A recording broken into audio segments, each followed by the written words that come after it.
This is Doug Vahrenberg, and welcome back to another set of tips and tricks. And today we're here in the man cave, and I want to talk about a question that I've been getting several responses and comments here on YouTube about my graph setup on the right hand side at my console on this boat. What I'm doing is I took a T&H Marine Kong mount, and we'll get in here and I'll zoom in and show you exactly what I did. But I wanted to run two units. I do a lot of testing, and I'm always looking what's the difference in that in graphs. What I've got is I've actually got a Helix 10 Gen 1 Humminbird and a Helix 10 Gen 2 Mega Imaging here, and I have an Onyx here. And what I do is I like to compare the images and stuff between the different sonar technologies so I can help you learn more about your Humminbirds. But I've learned that I really like this setup also for when I'm competing in tournament fishing. One of the things I like is I'm running the Mega Imaging down here because it's just amazingly awesome. The detail and the accuracy and the stuff you're getting to see.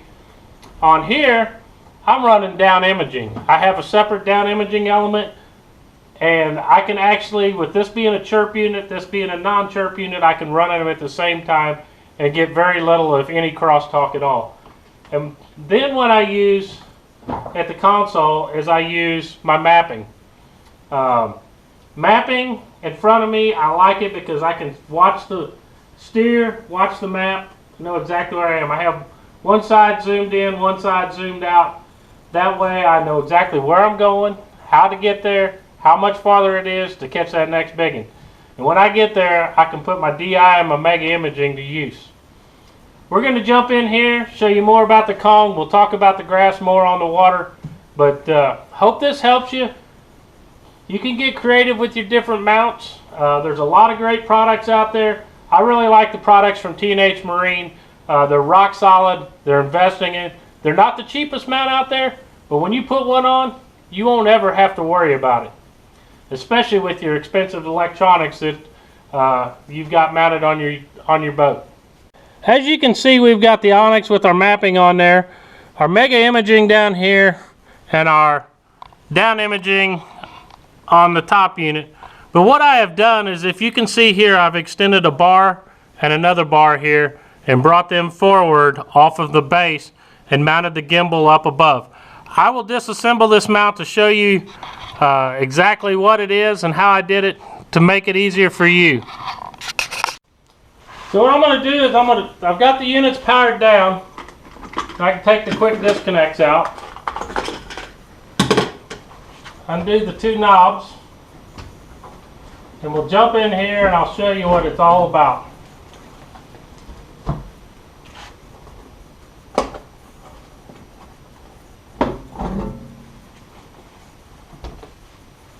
This is a standard Kong mount that you can buy through T&H Marine. They sell it at a lot of retailers. There's a lot of different combinations you can use with the bracket.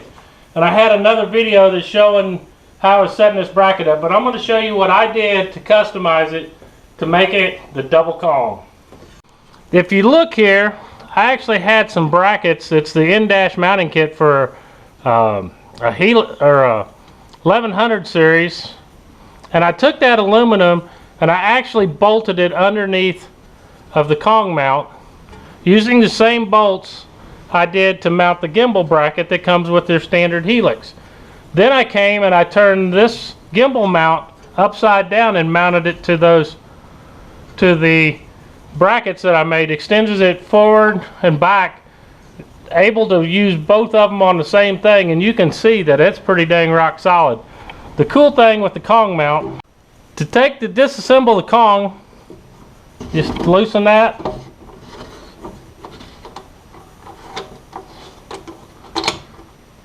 Unscrew it a couple rounds, turn it, and it comes right off. This is mounted rock solid to your boat. You notice it's got a real tight tolerance in here and tight. But this is a standard Kong and all the same pieces that come with it. This is the brace. This is the normal pieces, and you can rearrange it, these pieces, however works best for you and your console and your boat. But what I did, as you can see, I added these two bars here, my normal gimbal mount, one down, one up, to make a double Kong mount. To reinstall it, put that down, turn that 3 or 4 times where it's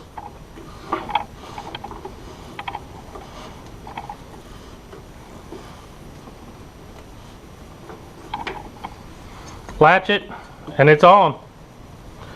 All you got to do is put the grass back on. Then all you got to do is put the grass back on.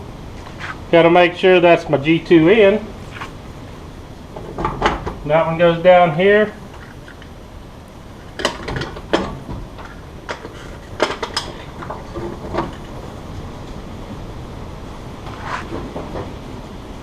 Hook that up.